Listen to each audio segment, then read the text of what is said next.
तीन लोग हैं जिनके साथ अल्लाह कयामत में कलाम नहीं करेगा, और फिर फरमाया उनकी तरफ रहमत की नजर भी नहीं करेगा, और फिर फरमाया अल्लाह उन्हें पाक भी नहीं करेगा।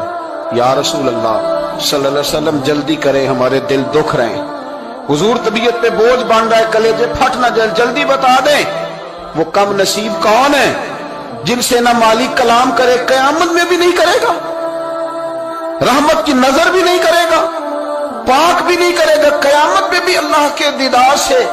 महरूम कौन है वो कम नसीब। नबी करीम अलैहिस्सलातु वस्सलाम ने फरमाया एक वो शख्स जो तकब्बुर के तौर पर लंबा तामत पहनता है, घुटनों के नीचे जाता है तकब्बुर के तौर पर, और दूसरा हुजूर ने फरमाया जो कसम उठा के अपना माल बेचता है, झूठ बोल के अपना माल बेचता है, और तीसरा रसूल करीम अलैहिस्सलाम फरमाने लगे वो शख्स जो किसी पर एहसान करता है फिर उसे जतलाता है,